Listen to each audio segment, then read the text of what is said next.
Welcome everybody to What the Tech. New theme for us. You know what we need on that? We just need it a little bit longer open before it goes into more it. Bass. A little bit more bass. I feel like I feel it in my chest. Yeah, we need everything to start shaking here. This is What the Tech. I'm Andrew Zarian. I'm joined by Paul Thurrott, as I am each and every week. How you doing, Paul? Good. How are you? Good. A little disappointed, but pretty okay. I'm wearing a purple shirt, so I should be good today. Because people are commenting on my shirt as soon as I started. They're like, hey, your shirt's purple. No, it's not. It is blue. Oh, it's a blue shirt. I am also wearing a blue shirt. You are also wearing a blue shirt. Paul always in the Microsoft blue. Paul, I'm a little disappointed. I thought I was going to get this Xbox update today. Yep, we all did. And it seems to have not happened. Not happened. And considering many people have had this, right? I mean, many people have gotten like a preview to it. That's what I'm told, yes. And these people have not been able to comment until I think yesterday. They were able to put out news stories discussing the layout and everything happening. Before we get into what it actually is and the update and things that you can comment on, but any idea why it's been delayed? No, I don't know. It's awkward for me because I do have it, still have it, but it took me a while to figure out why I didn't have it much earlier than I did. And the reason is I've been screwing around with the Windows Live ID that's behind my Xbox account. Okay. So it had gone to what is actually my primary Windows Live ID, which right now is not associated with a gamer tag. So I figured like weeks into this, I was thinking, why haven't I gotten this yet? And I went and looked at the email, and then it suddenly occurred to me, wait, they must have sent this to the other one. So I had, in fact, had access to it for quite some time. So I have it on. I don't have it on my Xbox that's right next to me, so I can't even turn the camera on and show it to you. But I have it on the other one because this one in here still has all my. I'm just surprised because I don't think it has anything to do with the software itself, but I think it might have to do with the distribution and the way they're doing the updates. That's the only thing that could come to mind because this has been complete for some time. It could be a last second bug too. It could be almost anything. Okay. Although, actually, your take on this is pretty credible because Microsoft's approach on these things is typically to ship what they have on the Xbox, and then every time you turn on the Xbox, there's a new software update. Sure. They'll update it that way. So I don't. They haven't said. I'm looking at Major Nelson's blog to see what's going on, and he has no new news. Is the news? Okay, so there's nothing coming out, which I'm surprised at. I would have imagined they would have put something out, from their camp. I would think he would have posted something to his blog at the very least, but he's just doing this via Twitter. So hopefully it will happen today still for everybody. It'll probably happen as soon as we're done with the show. Yeah. With our luck. But I guess we could comment on a couple things, and you could discuss things that you've seen. Yes. One disappointing factor in this is that Microsoft's content partners will not be launching with So the cable this is content one of those partners. things I've been sort of eager to talk about because when you test this thing, you think, well, okay, maybe I don't have everything. My understanding of what this was going to be was much more than what I'm seeing. So they must be releasing that stuff on the day of the launch. Like I just don't see it because it's like a beta. Yeah. Then what you find out yesterday, I think it was yesterday, was actually that's not what's happening at all. And one of the weird things about this live TV update or what, there's no real name for it. It's very strange, but this part of this dashboard update is enabling all of these entertainment and TV experiences from major partners like telcos, like Verizon Fios and Comcast Infinity. And but I mean, it was HBO lackluster. It wasn't oh my God, this cable TV. We've spoken about it the last couple of weeks, and I think they said something like they're going to launch 20-something channels.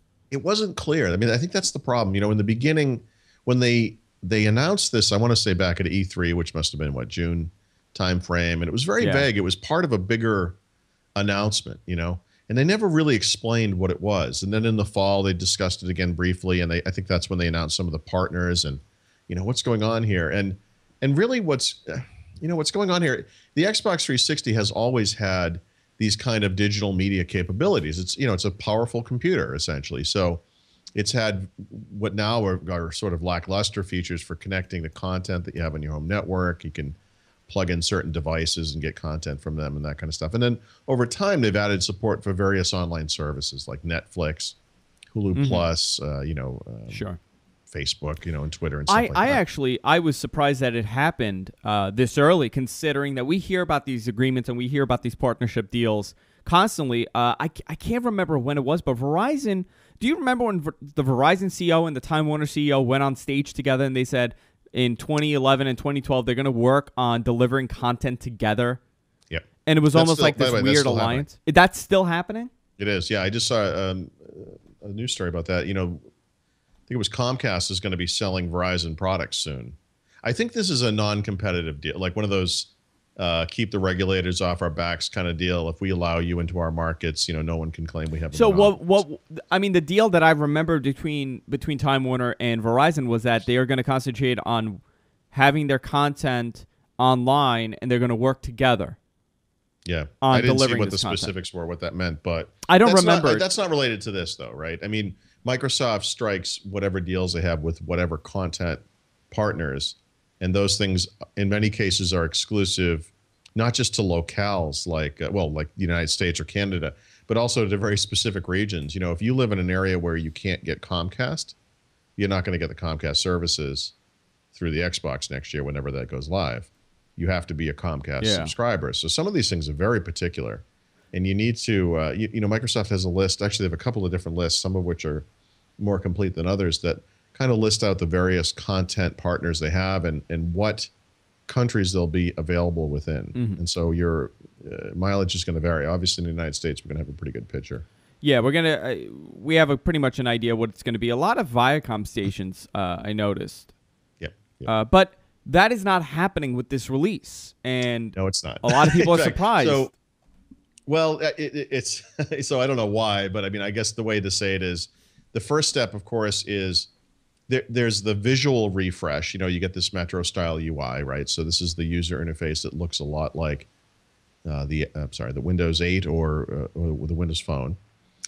That is actually not necessarily a tremendous leap over the previous UI. I mean, they kind of went with this notion of content in squares in the previous dashboard. And in fact, if you have a Connect, and there was a Connect Hub, I think was the name of it, where your Connect apps were all in this certain UI. It's basically a grid of rectangles. I mean, it's very similar to what we're seeing with the new dashboard update. But that's kind of the visual sheen. And Microsoft is, of course, making each of its major products now have a sort of a similar look and feel. And I like that notion. It looks good. It works well, whether you're using a hand controller or the Kinect stuff. Right? Now, do you feel that it's necessary with this Xbox, with this update, to get a Kinect? Is it beneficial to the user, or is it still a little gimmicky when it comes to the voice activation stuff? Actually, the voice is the reason you might want to consider it. And so I think the way to determine whether it's worth it is you're going to want to go watch a video and see how this works, because without a Kinect, which is actually the way it is out there, you use a hand controller and you navigate from screen to screen, from box to box, up and down and so forth. And it works exactly the way it did before. And it's fine. It works fine. There's other stuff under the covers that is occurring in this release that I think sets the stage for this content. So there's some Bing search integration. And when I say Bing search integration, I don't really mean Bing internet search necessarily. You're not getting like a full web browser. No, but it's, that's what they're of course branding the search technology Bing. But when used in tandem with voice, it starts to get kind of interesting. So if you have an Xbox today and you have a Kinect, you can speak to the console and say certain things. You can say Connect something else. Connect Zune Music, and it will go to Zune Music. With this new dashboard update, you can say Xbox and then some kind of a search, and it will actually, if it's sort of an entertainment topic, like say Batman, the search results will include games, movies that are available on the various services that you have connected through this service right now. It's pretty much Zune Marketplace and so forth. So it will give you all of this different content in one place, and then you can hone it down from there. And unfortunately for Microsoft, it's a little not disappointing is not the right word, but it's I'm following so closely on the heels of Siri. It's almost like. But I guess you would have to compare to what the other consoles are doing, right? I mean, it's still theoretically it's a console more than it's an entertainment system, more than it's a computer.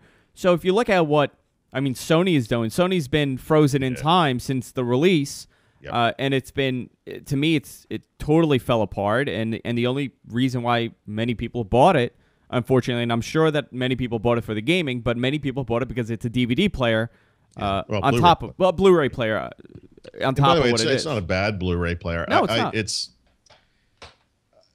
Yeah, I mean, the PlayStation 3 has some interesting entertainment capabilities, but like the stuff on the Xbox 360, it's not really fully realized, and it's got kind of a hokey navigation system if you want to do stuff like browse content on the home network, and then you run into issues around the aspect ratio of movies and how those things look and whether they can do captioning, and all of these systems have kind of various pluses and minuses, so I think that the trend with the 360 is similar to that of the Kindle Fire, where the assumption is that you're going to be doing most of your stuff with online services. Yeah. That the content is going to come from the cloud, not from stuff that you have already ripped or burned or whatever. That's becoming more and more the prominent way that people are getting their media, right? Less and less people are ripping their content to view it on their devices, and more are using services like any kind of cloud-based service, Hulu, absolutely. and Netflix. In fact, if you go to iTunes today and you buy a TV show episode or a movie, you will download it to that PC. But in many cases, I mean, why even bothering doing that? I think it's kind of neat that you could go to iTunes sort of has this, and they certainly have the ability to go back and get previously purchased TV shows and music. But I think it's neat when you buy something like, say, at Amazon, or rent something at Amazon, or rent something from Google, which is something I just experimented with, where you kind of make this purchase, and then it never goes anywhere, because it doesn't have to.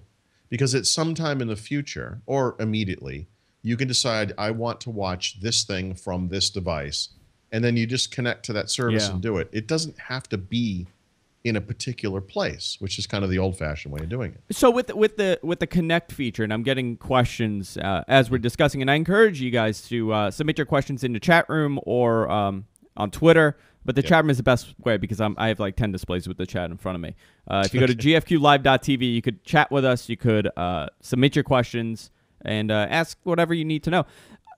With Connect, now is it always on? So if I say Connect Bing search Paul Thurrott, it'll Bing search Paul Thurrott and it'll look for content with Paul Thurrott in it, right?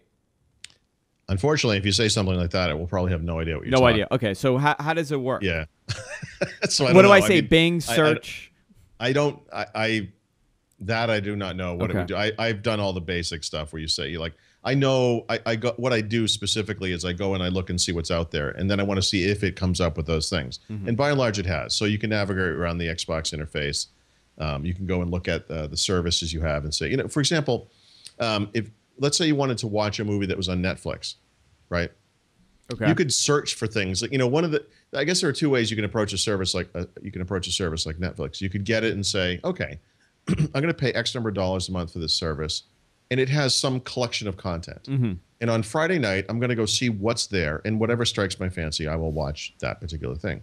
Or you can say, there are some very particular things I want to watch. I wonder if Netflix has those. And then you decide to subscribe or not to subscribe based on that kind of thing. So I think Netflix for a while had Mad Men or some part of Mad Men. So you would say with the Connect, Netflix search Mad Men. Right. And it'll pull up Mad Men. If it's there. Right. If it's there. And then you can say play. Yeah. So the underlying piece, yes, you can. Absolutely. You can do all of the playback control type stuff through voice. And by the way, through motion again. And this is not something I'm going to spend a lot of time on. I really feel like the motion stuff is kind of hokey. But the underlying, the bit that's important here with this update is, and I think people misunderstand this, is that they've enabled that under the covers. And that there have always been apps running on top of Xbox 360. But in the past, these apps were essentially isolated islands of functionality. You probably don't think about it that much this way, but Netflix on Xbox 360 is an app. And in the past, it was just an app. It was, nothing special. I mean, it's done in a very integrated way, but it is an app.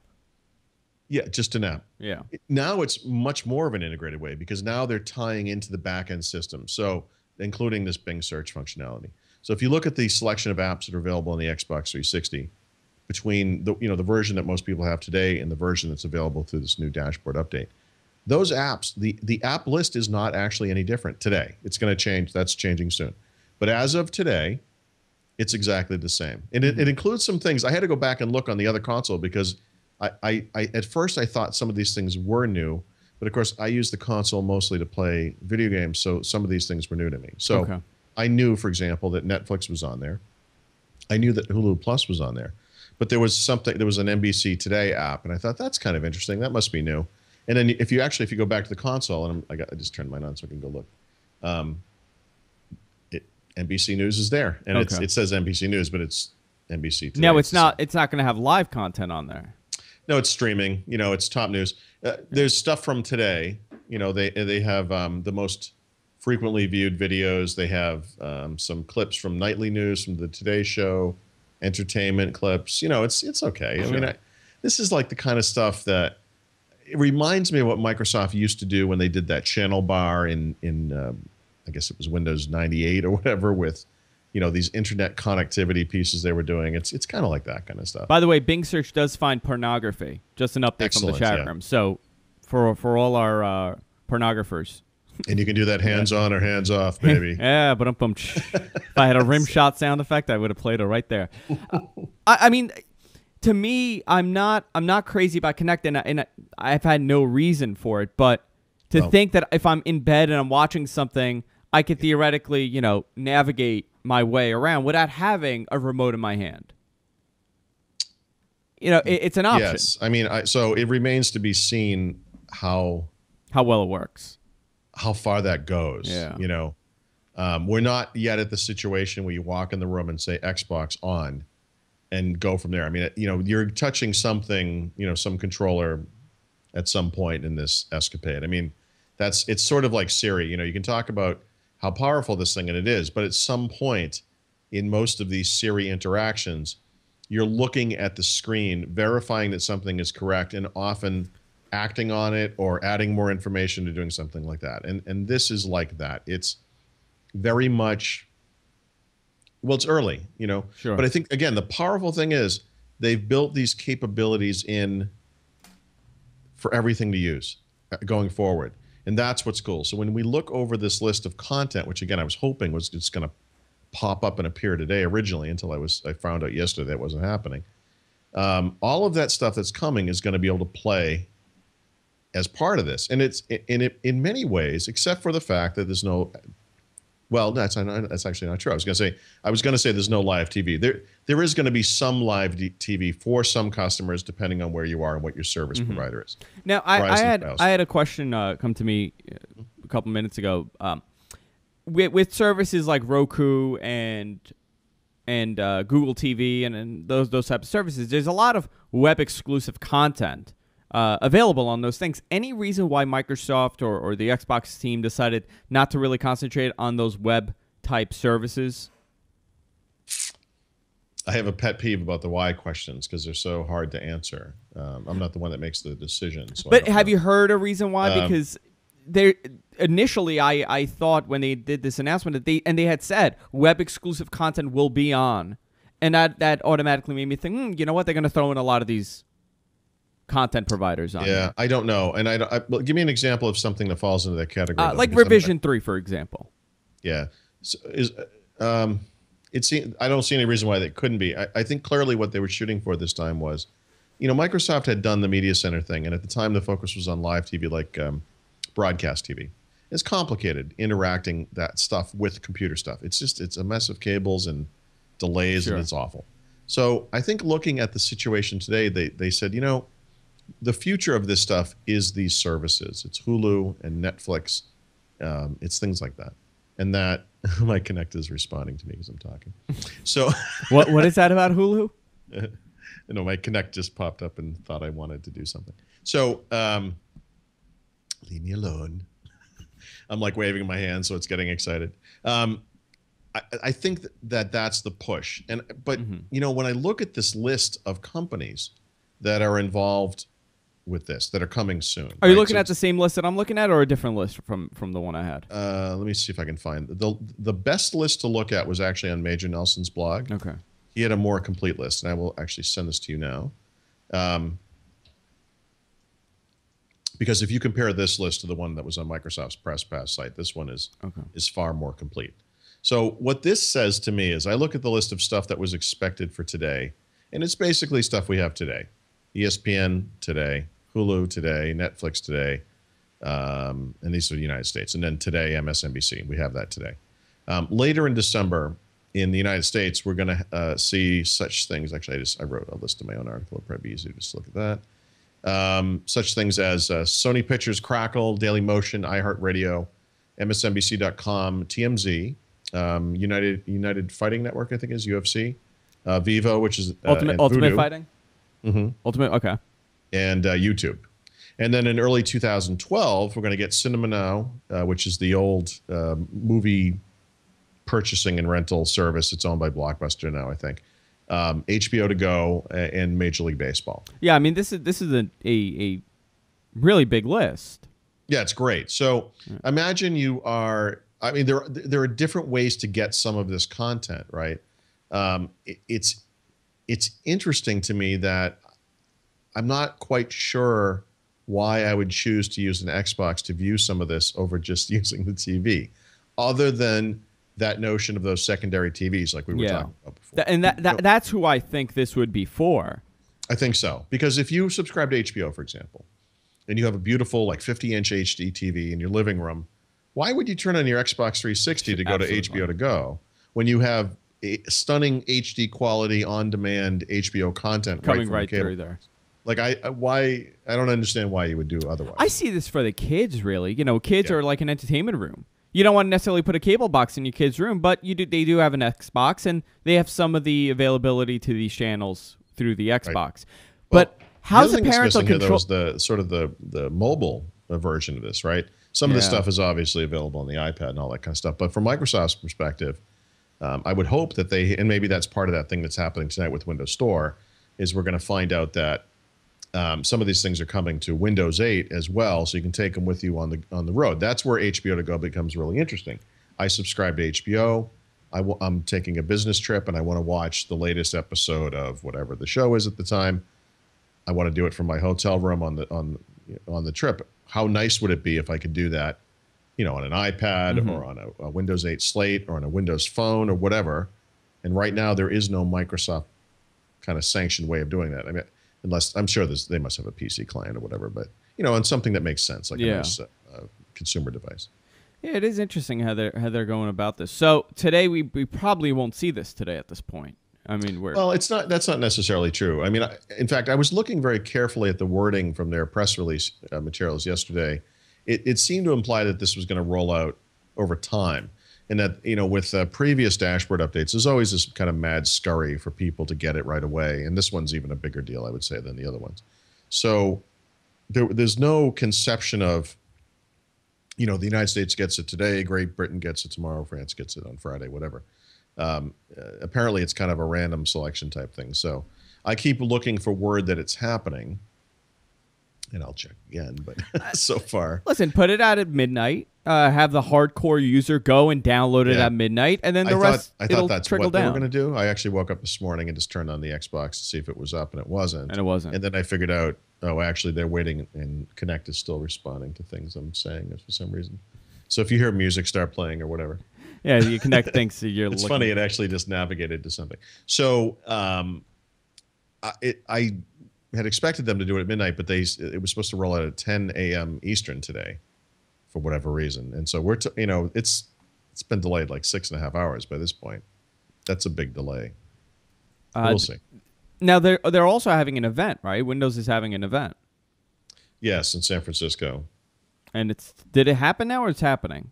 No, and that's another one. See, I specifically thought this was going to, obviously they'll have this event at 11 o'clock in the morning. No, it's at 4 p.m. Pacific time. Yeah, so it's meaning it won't be until 7 p.m. our time, and I'm going to be out at that time. Which it's going to be the Windows. They're going to reveal the Windows App Store. Well, we don't know what they're going to reveal. It is about the Windows App Store. They've already revealed the Windows App Store, for whatever that's worth, back at the Build conference. But there's information we don't know for sure.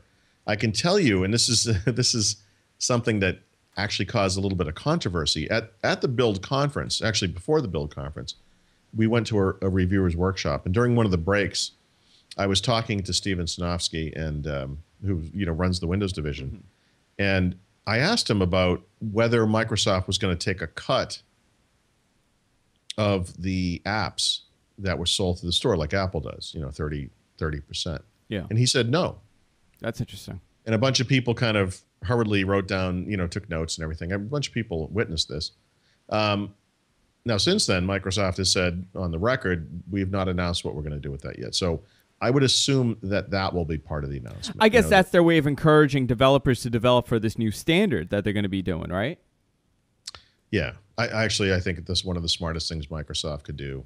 It invites people to develop and make a couple bucks off of it. Don't take a cut. Yeah. We'll see. And maybe we will literally see today. The other big thing that's happening there is this notion that the store is going to open before Windows 8 ships, right? So Windows 8 could come out a year from now. It's a long time away, but they already gave code to developers. They already gave them the tools and the facility to write apps that run into this new environment. I would expect part of this announcement is going to involve, this is the date on which we're going to open the Windows Store, and it will be some date well before Windows 8 ships, so that before Windows 8 comes out, there will be plenty of apps. Plenty of apps in there. So the Windows 8 Store, and this is going to be the question that you're going to be asked 1,000 times, and many people have this question. What type of apps are in here? Is it for that new Metro-style UI type environment, or is it for traditional Windows applications? So the store will display both types of apps. Microsoft will only host the new type of app, the Metro-style apps. Developers who create, what are now legacy Windows apps, Adobe has Photoshop, Microsoft has Microsoft Word, will be able to advertise those applications in the store as well. But the links for those will go outside of the store to a web browser, and you can continue the purchase from there. And there's an important distinction to that, because the terms for apps sold through the store are going to be different than they will be for those other apps. So, for example, if you buy an iOS app or a Mac app, you are licensed to use it on multiple devices, not just once. But when you buy Photoshop, you get a product key that only works on, I think it's 2 computers, and that's it. Whereas through the App Store, it's supposed to work on up to 5. Yeah, well, Microsoft stated that the beta is going to have the App Store in there. Yeah, and right. So it should be out within the next month or two, if people are going to have a hands-on. Yes, but there's nothing stopping them from shipping a beta version of the store that only has a couple of Microsoft apps just for testing purposes. Just for testing purposes, yeah. The important bit is going to be that it opens with actual third-party apps, including apps you could potentially pay for. And it has to. I mean, it has to open up with at least something. Yes, right. So, but the question is when. When does this happen? Yeah. Now, this has been a big debate and big topic here at the network, and and we discussed it yesterday off the air. Right. The whole ARM issue, because the ARM devices are not going to support the legacy applications on these tablets. But yeah. But you're going to have tablets that do support it. And I think this is going to be a big problem for them. And I know you wrote an article on this that kind of touched on this, and it was very interesting, your perception of this. But I think if I'm a regular consumer and I don't know ARM, I don't know Intel, I don't know AMD, I just want a Windows 8 tablet, and I'm going to pick the cheapest one out there. I'm going to get this, and I'm going to say, well, how come this doesn't work? And how come that doesn't work? So, I'm not going to think, well, this is a tablet is cheaper, so this one doesn't run these applications. How are they? I can't imagine how they're going to fight this and how they're going to be able to change the perception of the consumer. The two sides of this argument are that, on the one hand, you need to realize that anything we've thought about with regards to this topic, Microsoft has debated already. A billion times, yeah. Yeah. I mean, there are smart people there. They get it. They get it. And they've said to me privately and on the record that they will address that. They don't want to talk about how, but that they'll market these things in such a way that won't be confusing, is what they've said. That said, Starter Edition. Microsoft is, of course, the company that makes such products as, Windows Server, High Performance Computing, 2010 R2 with SP1. I mean, they tend to brand things very poorly.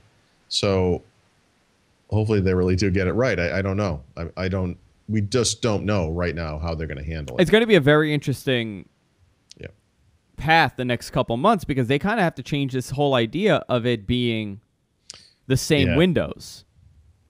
Right. So, yeah, and again, this is another two-edged sword. You know, you alluded to this earlier. What happens when someone buys something called a Windows PC or device and it doesn't run Windows apps? You know, that will be confusing to people. On the other hand, oh yeah, because they are going to have the ARM chipset on laptops and netbooks. Yeah. Yeah. So even on tablets, I mean, tablets, whatever. I mean, this thing's Windows. Why doesn't it run Microsoft Office? That could be confusing to people, and completely understandably why.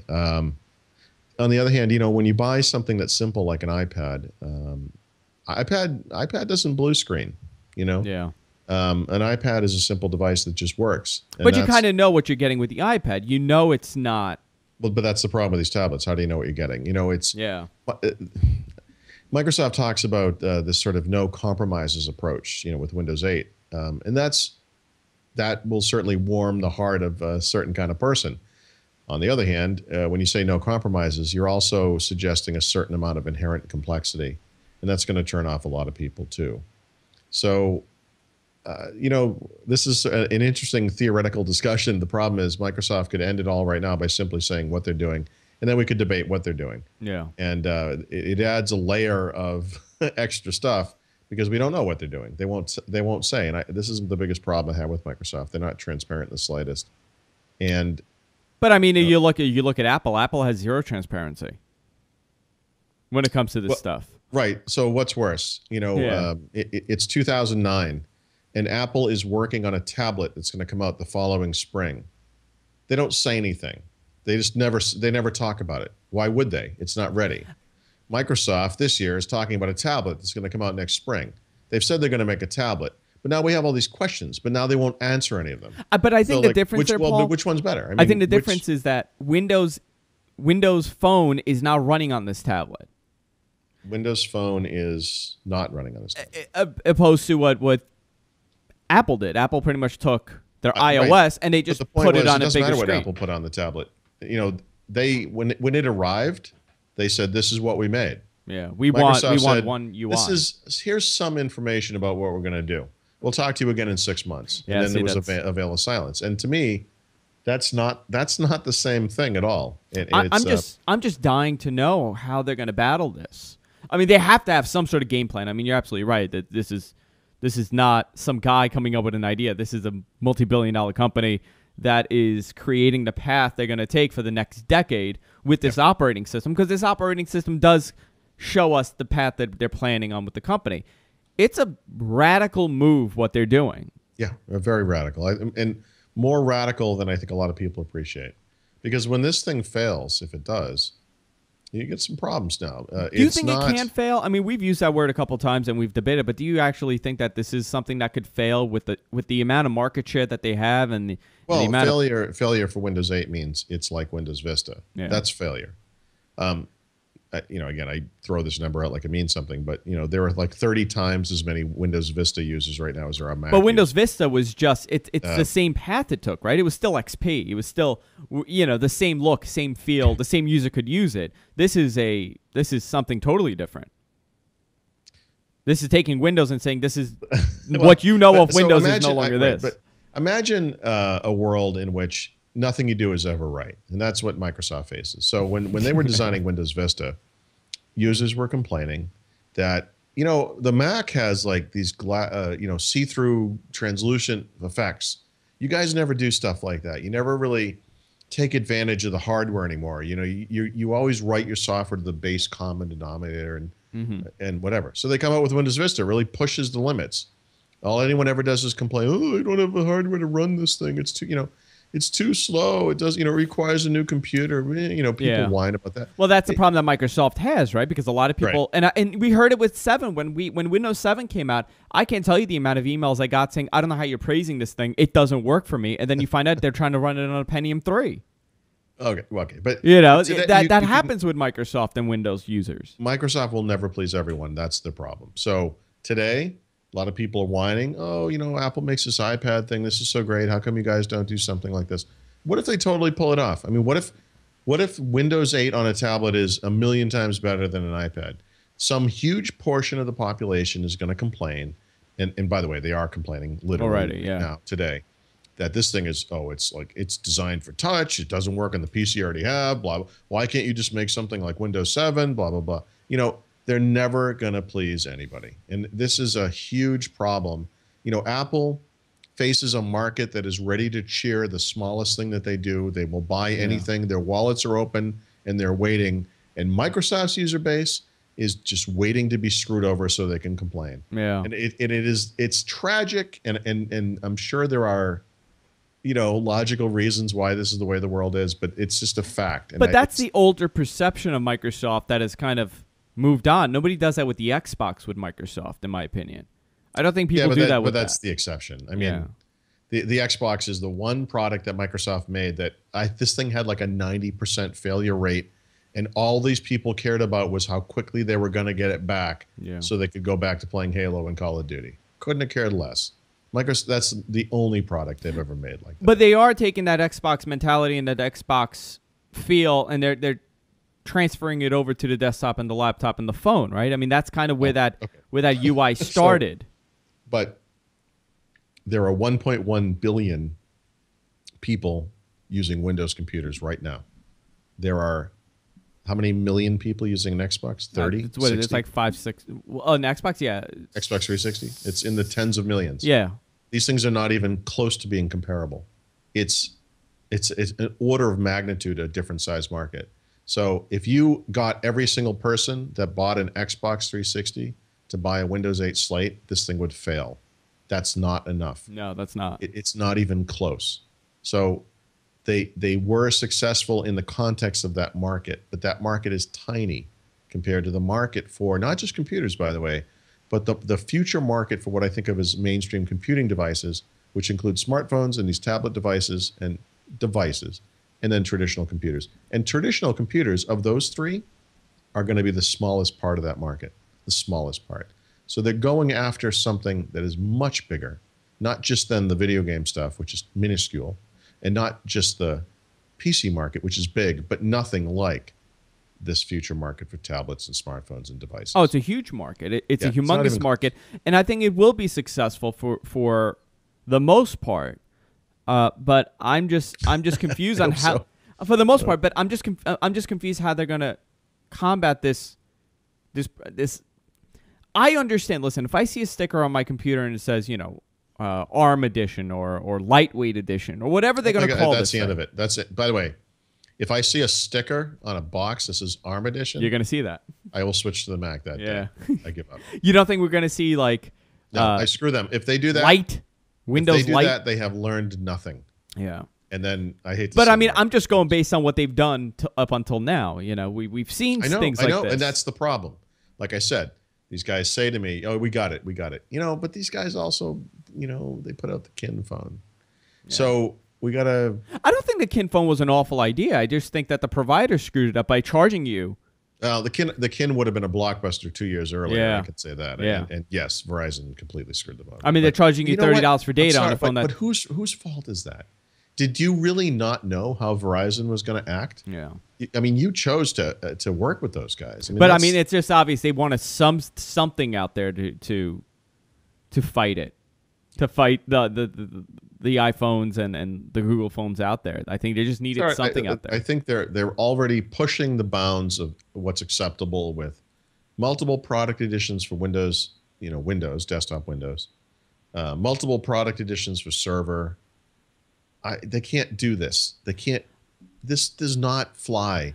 People don't want questions when they buy something. They what is this one doing? What do I have with this version? Is this the right one? You know, oh, don't worry. There's an in the box upgrade, so you can get a home premium. You know, no, you know what I mean? That's what causes people to go buy an iPad. I mean, the fact that you can't change your wallpaper on, you know, that that was just ridiculous. This is the company that is continually shooting themselves in the foot. So we'll see. I want to believe.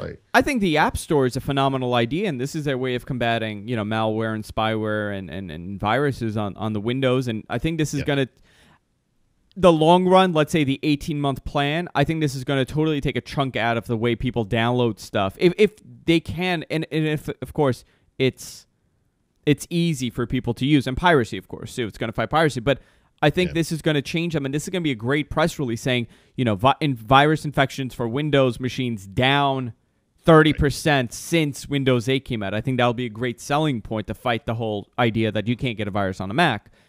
But to me, they should have done this with Windows 7.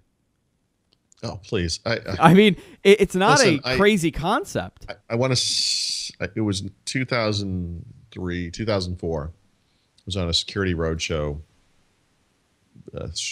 series of shows I did for Microsoft. I ended up speaking at the Microsoft campus, and we had some meetings there with other groups. And one of the groups showed us Monad, which became their new scripting language, PowerShell. And then they also showed us Microsoft Update, which kind of was the back-end service that replaces Windows Update, and it added the ability to, update non-Windows products that Microsoft made. And the promise at the time was that this thing was also going to update third-party products as well. That they would add Adobe and whoever else to this thing, and this would be one central place where all of these updates could be done. Sounds beautiful. 8 years later, this still hasn't happened, and actually Microsoft publicly stated sometime in the past couple of months that they are never going to do that they will never provide a single place for legacy apps, but that they will do it for these Metro-style apps, that's part of the plan. So this is the break with the past. They're never going to fix it. Well, the legacy, for all of that stuff that's out there now, but they're going to fix it for all the stuff going forward. Well, the Metro-style app seems like the direction they're going to go in. I mean, this is where they're headed. This is the future of Microsoft. And again,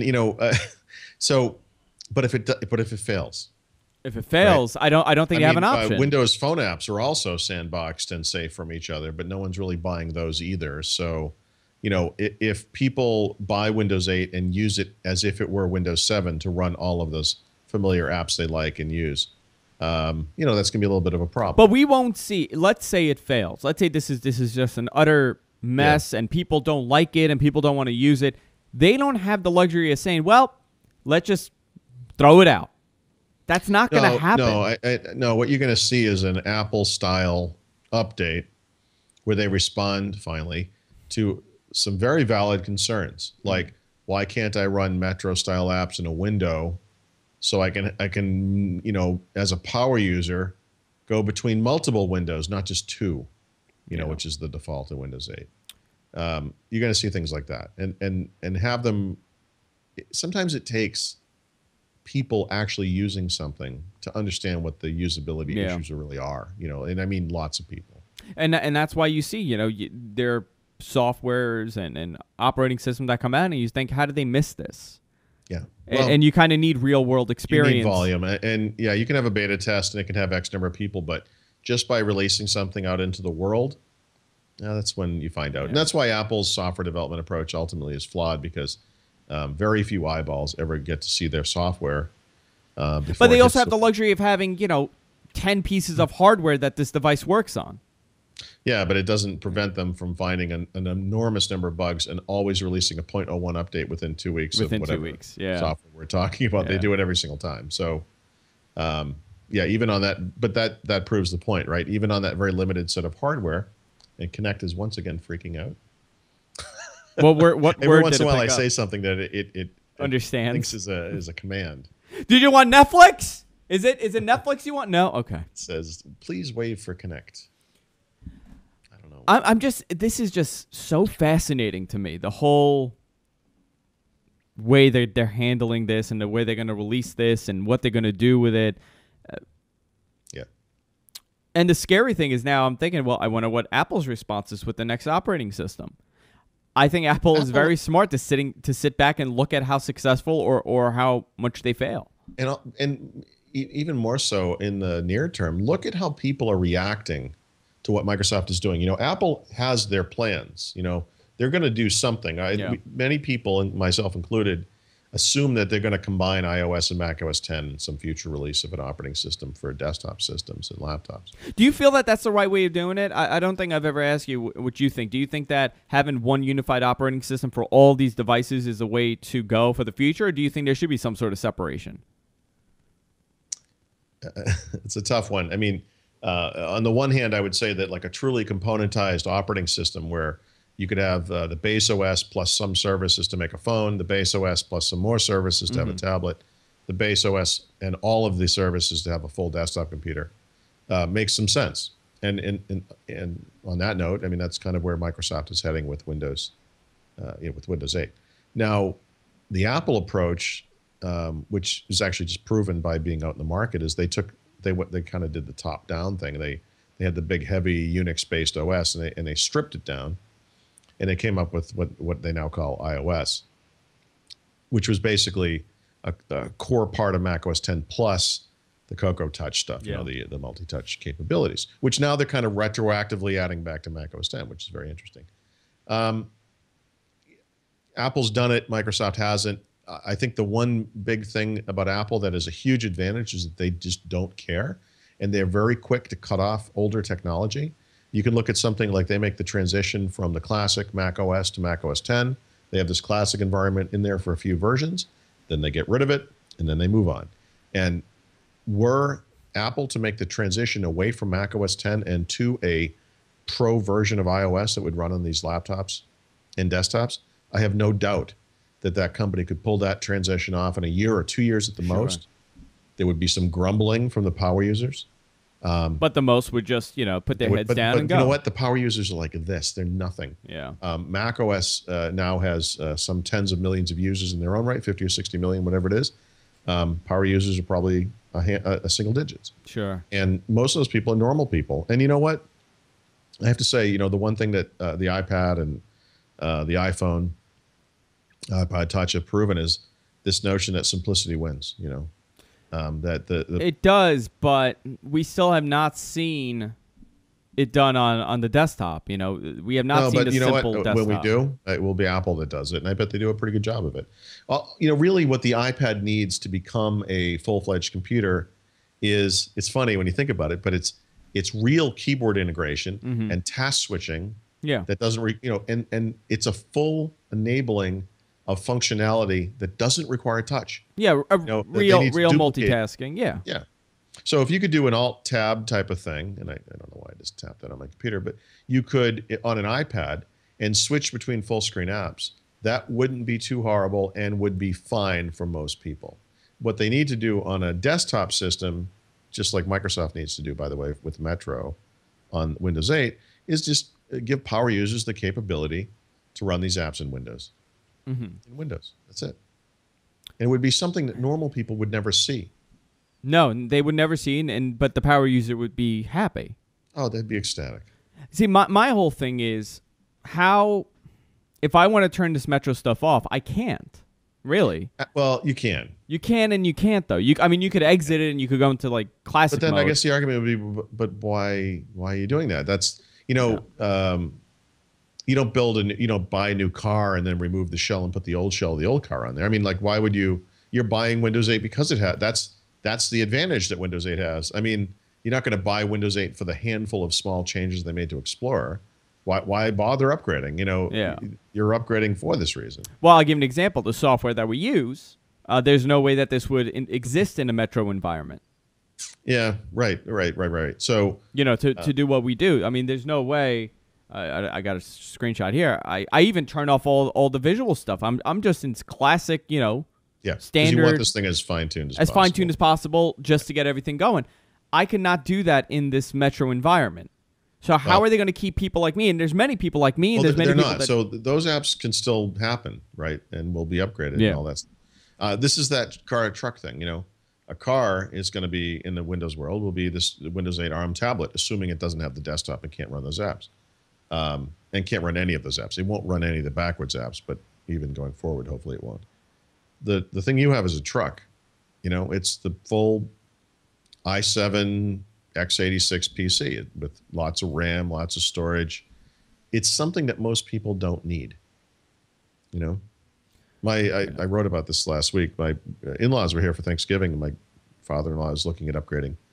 And he was saying, I look at the computers that are out there now, and I realize I can buy a perfectly good laptop for $300 to $400 and it would be fine for me. My needs are very small. And he kind of pointed over at my office, and I have all this junk in here. And he says, well, I know you could never use that, but for normal people like me, that would be fine. And I thought about it. And I said, actually, when I look at the stuff that I run every day, for the most part, actually a computer like that would be fine for me too. Yeah, it's what and normal that's the people problem with PCs. You just know too much, Paul. I guess. You just know way too much. No, but you know what I'm saying? I mean, for most people, those low-end computers are fine. Yeah, I mean, I'm the maniac that's screaming that I can't tweak something. You know, it's a Yeah, very but small percentage. you're a content creator. I mean, Yeah. you need that kind of computer. You are an artist. I am an artist. With that said, I want to remind everybody, if you happen to miss the show or you miss any of our shows, we have about 11 shows here on the network. You could go to our website, gfqnetwork.com. We have everything archived there. Everything is on in podcast form, in audio form, and in video form. We're also on iTunes. You can subscribe on iTunes. You can subscribe on the Zune. We're pretty much everywhere you can imagine. But if you're on gfqlive.tv, you could interact with us. That's our live streaming page. We have 4 feeds. We have Justin TV, Stickam, Ustream, and we have an audio feed for people on the go, and a great interactive chat room right over there. Paul, I have decided. I know what phone I'm getting. I've made the decision. Can I guess what it is? Yes. Are you going to get the Google phone? And I am going to buy an HTC Touch Pro from 2007. Oh, no, geez. with Windows Mobile. It'll always be Windows Mobile for me. Yeah, I'm gonna get the Google phone. Yeah, I think that's a good choice. Yeah, I'm gonna get the Galaxy Nexus. I still think the size is a little obnoxious. I think it's a little too big. But I have to be in that environment so I know what I'm talking about.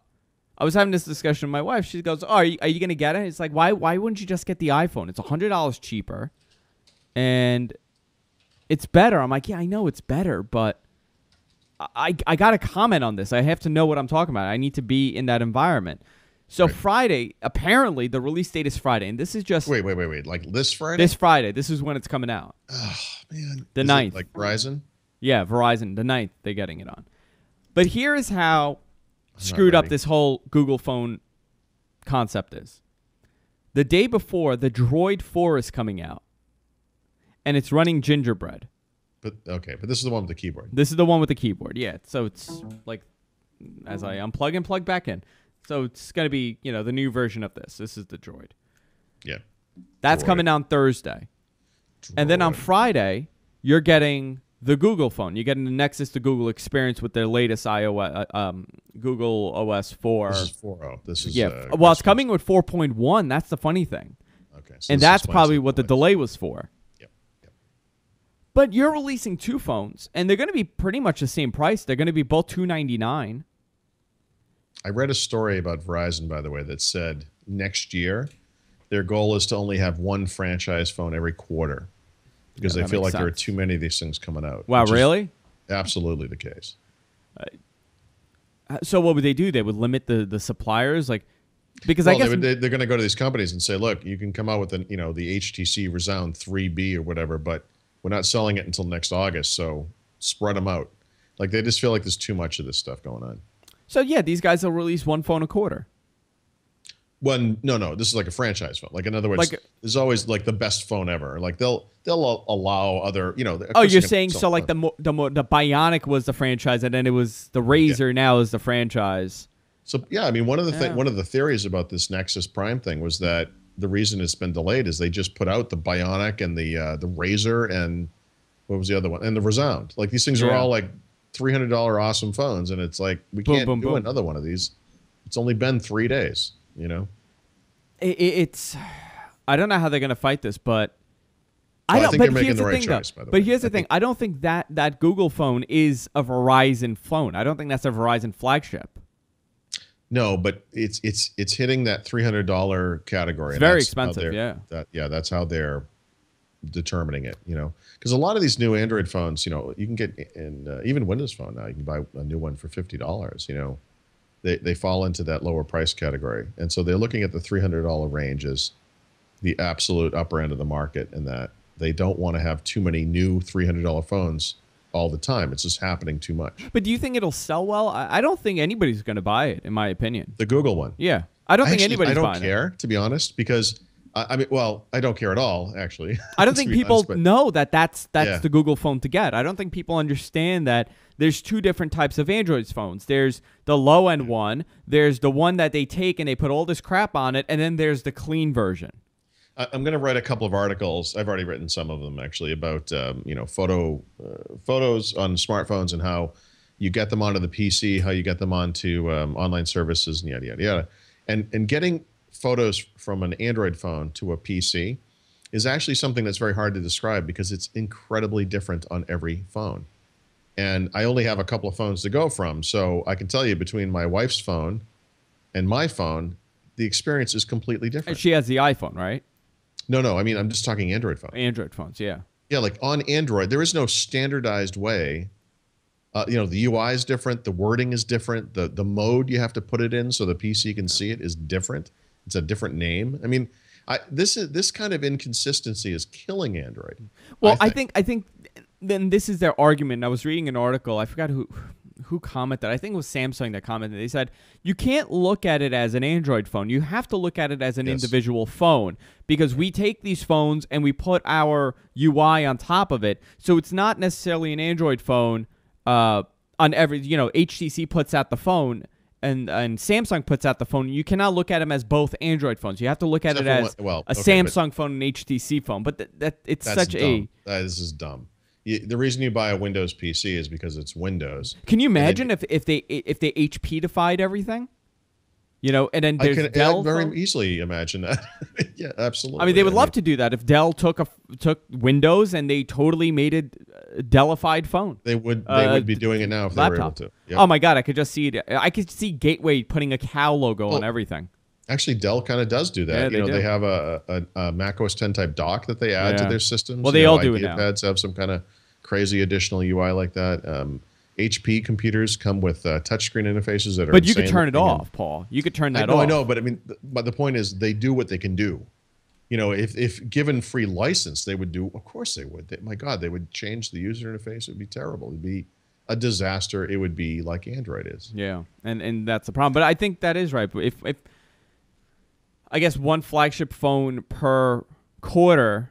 But we would still see, I mean, you're talking about 4 phones. You're talking about 4 major phones released every year by them. Well, there'll be others. Yeah, there'll be others. Yeah, but by the way, compared to one major iPhone release every 12 to 18 months, it's still a huge difference. But the way it is now, it seem like one of these things comes out every 2 weeks. The next great Android phone. But you have to look at how, again, this is my thing now. So you have this. You had the Razr come out. You had the Bionic come out. You have the Droid 4 coming out this week, and you have the Google Experience phone coming out. Right. I'm a consumer. I'm a user.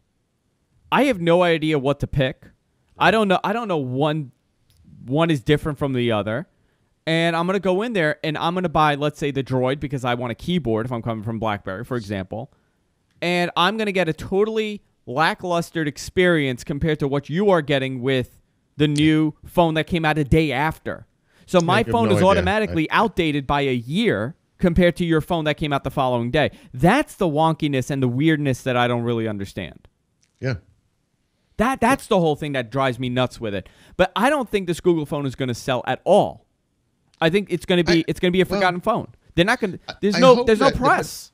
I just hope that people are paying attention to reviews and things and understanding that there is an advantage to getting that pure Google experience. It doesn't have the wireless carrier crap on there and all these additional changes and all that stuff. I mean, Google has some kind of a vision for the phone, and I have to say, I've criticized Google for rampant iPhone copying in the past, but as the thing moves forward, and you look, especially in version 4, you see this notion of a clean kind of Android identity occurring. Oh yeah, it definitely has its own identity, and it feels like Android. When I saw it, this is Android. You're going to get that from that phone. You're not going to get it from the Razr or the Resound or the Bionic or whatever these silly phones are. There's so many of these things. So we still don't have a official release date, and this is where the craziness happens. These are leaks from the internal systems of Best Buy and Verizon. Right. So a phone is coming out, which could be totally off. Yeah, I mean, could be delaying them again and again. I mean, but the way that this is being handled by them, I really don't understand it. This is the flagship. This is the best Google phone on the market. There's been zero publicity, zero anything from them. The only kind of press we saw was this Samsung event here in New York City where they displayed the Verizon version to I guess, media outlets. Yep. But I mean, if you're Verizon and this is your go-to phone, why are you not promoting this? Why are you not talking about it? Why is there zero buzz? Well, it's not their go-to phone. It's literally like one of 5 go-to phones they have. They still have the iPhone, and people love that. And I think that those top 3 Google Android phones they have now are doing well regardless. The Bionic, the Razr, and that HTC Resound. That's on Verizon too, isn't it? I'm going to Verizon Wireless right now. I think so. So whatever they are, they have some range of phones that are doing great for them already. So I think Google, or rather Verizon, would want this thing to hold off. I mean, I could picture them saying, "Please take your time. We don't need this thing right now." In fact, if you could come after Christmas, that would be great. Well, yeah, they have the Razr, which is $299. Yep. They have the Resound, which is $299. Yep. I think those are the most expensive phones that they have right now. Okay, so there's 2 of them then, and both of those things have some reason that people would want them. Like the HTC phone has some kind of great sound system that's based on that Beats Audio thing. The Bionic is $199. Droid 3 is $199. The Rhythm is $199, and they have a bunch for $199. The Charge, the Revolution, just one after another, and then a BlackBerry in the mix. A million of them. Yeah. It's ridiculous. So I guess that's going to be their way to pull back on their flagship phones. Have one per quarter, and then have an unlimited amount of lower end ones. Right. If you want to come to the market at $199, jump on in. But the $199, I mean, the iPhone is $199. Yeah. 16 gig is $199, and that's comparable to all these Android devices that are on the market right now. And they're $299. But is it? I mean, it's not 4G. It doesn't have a big screen. It doesn't have NFC. Yeah, I guess you're right. Yeah. Well, we're not getting NFC. I don't know if you know that on Verizon. No, okay. Yeah. Good. Verizon is not getting NFC on they're not, or is it wallets? Which is pretty much the same thing. It's Google NFC. Wallets, they're not getting. They're not getting Google Wallets. So they took that out. It's interesting how they're playing this out. And the Razr is awful. By the way, I got a hands-on with that thing, and it's beautiful looking. It's thin. This is the one that's like super thin, isn't it? Super thin, but it's awful. Is it? The camera is unusable. Yeah. And that's the problem. And again, I took a survey and I put on Twitter and I asked the viewers. I said, "How important is a camera for you when you're buying a phone? When you're buying the smartphone?" And 9 out of the 10 people said it is the go-to reason why I got an iPhone. Yeah, to me, that is why I got it. Yep. And I'm thinking, if this is the reason, why can't these Android phones put out a phone with a really good camera? Why aren't they able to do it? Is it the software limitations, or is it just that they don't want to do the hardware? It's a hardware limitation. The funny thing is, a lot of those phones, like the Droid X was like this, and the Razr's like this, there's a bump where the camera is. Right? Yeah. So it's like they wanted to have this really thin device, but they knew they had to have a thicker thing up by the camera so they could have a thicker and presumably better camera. But they don't. But they don't. No, it's still as bad as it ever was. It's crazy. I mean, that only thing that comes to me is that it might be a software limitation in Android. It's just not handling it properly. I think these guys are cheaping out on the cameras. They think, oh, well, they're getting the performance, they're getting the 4G. Who cares? I think so. It's only a phone. It's not a camera. I guess that's why. I don't know. Maybe I should buy the iPhone. Paul, do not buy it. No, tell me not to buy it. Don't buy an iPhone. That's crazy. It's no. But it's so good. No, it isn't. I know it's yeah. Keep lying to me, Paul. No, it's good. No, it's good. But you know what? Seriously, we'll see with this Google thing. I need to see it. I don't. But here's my crazy theory on everything. Right? I'm buying this, and I'm thinking, even though it's running ice cream sandwich and it's going to be the latest, OS, I'm still thinking, well, Cyanogen 9 is coming out in January, so I could buy this thing and I could root it and I could put Cyanogen. And I'm thinking, what a crazy way of thinking. If an iPhone 5 came out with a 4 point whatever inch screen, and okay, yep, that's the one. The problem is it didn't, and that means it is coming out. And buying an iPhone now is a fool's errand. A fool's Zarian, yeah. That's exactly what it is. Exactly what that is. Don't pull a Zarian. No, I'm not. I guess we'll find out Friday, right? And I'll probably, if I do buy it, I'm going to have a hands-on review on Friday's show on Tech News Weekly at 5 p.m.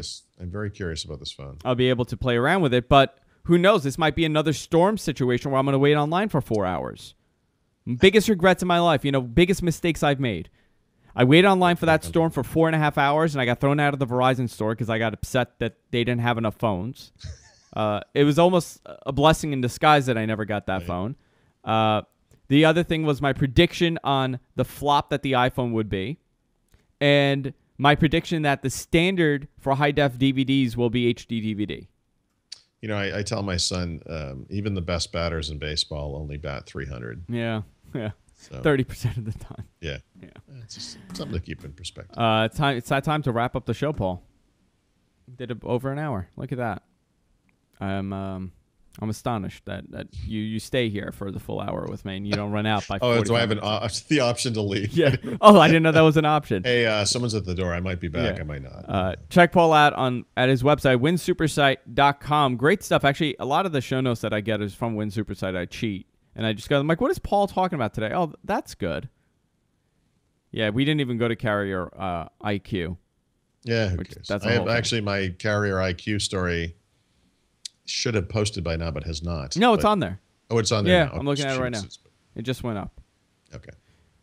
You have a very detailed post on the carrier IQ, and if it's a serious threat, that's winsupersite.com. You could also check out Paul every Thursday afternoon, 2 p.m. East on the Twin Network for Windows Weekly. You could get detailed information on Windows. We just cover random things here. It's not really coverage. We just random tech. Just random tech. Just people complaining. That's all it is. If you missed the show, any part of the show, you could go to our website, gfqnetwork.com, and catch the show in podcast form. We should have it up by tomorrow morning, so about a day or two. No, about a day. And we'll see you all next week on What the Tech. Thank you, everybody.